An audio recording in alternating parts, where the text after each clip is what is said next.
خلصت الدور الاول وطلعته، وعايزه اكلمكم بقى في الموضوع اللي انا عايزه اتكلم معاكم فيه. زي ما شفتوا كده لما جيت اغسل وريتكم فوطه لونها لبني وكلها مبقعه. الفوطه دي انا لسه مطلعاها من الدولاب. جوزي طلب مني فوطه، فبطلع له فوطه جديده خالص من الدولاب.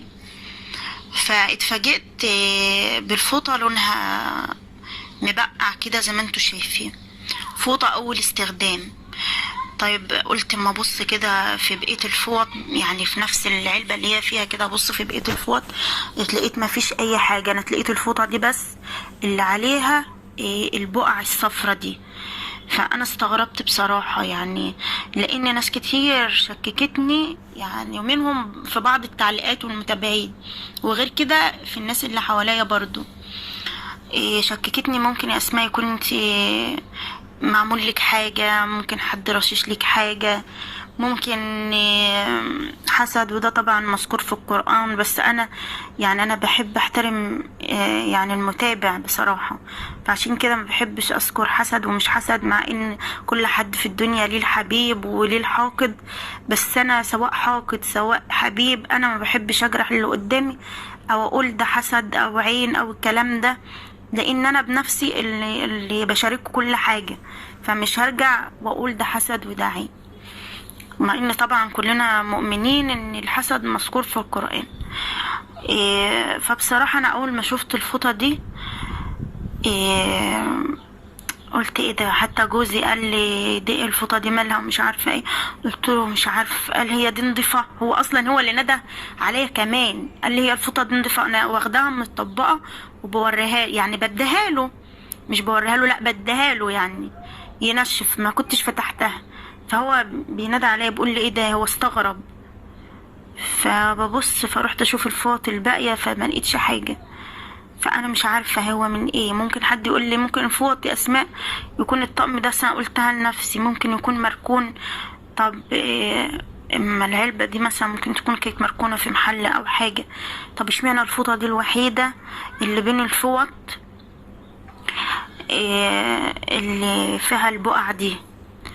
وطبعا انتوا عارفين ان انا من ساعة ما اتجوزت، يعني من بعد الجواز ما فيش بحاجة، وانا على طول تعبانة. يعني يمكن انا ما بظهرش ليكوا حاجات كتير قوي. انا كمية الطاقة بتاعتي حاسة ان هي انسحبت مني، والله زي ما بقول لكم كده. الطاقة الإيجابية اللي كانت عند أسماء حاسة ان هي مسحوبة مني. عندي كسل فظيع، ماليش نفس اشتغل حتى على اليوتيوب. انتم ملاحظين ان انا ما عدتش بنزل يوميا زي ما انا بنزل، قليل لو تلاقوني نزلت كام يوم، احيانا اقعد بالاسبوع واكتر او اقل. فانتوا نفسكم ملاحظين ان اسماء متغيره. فانا فعلا حاسه الطاقه بتاعتي اتسحبت مني، دايما تعبانه واروح اكشف. وعايزه اقول لكم ان انا عندي اعاده بدل الدكتور 2. يعني انا ليه قعدتين عند اعاده عند الدكتور شكل وقعده تانية عند الدكتور شكل. ونفسيا وحاجات. بصوا في حاجات كتير قوي متلخبطه في حياتي.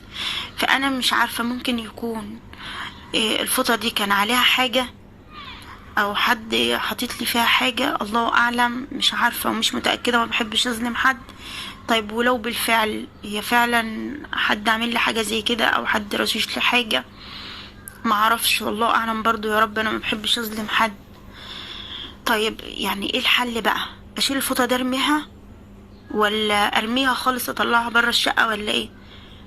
انا قلت اما اغسلها اشوف البقع ده هتروح ولا لا. فبصراحه بعد ما غسلتها ببص لقيتها لسه فيها بقع، بس ما هيش اللي هي ايه زي ما كانت. هي بقع صفرة، تقولوش مدلوق عليها حاجه، منقطة كده، بقعة صفرة في نص الفوطة كده، في نص الفوطة.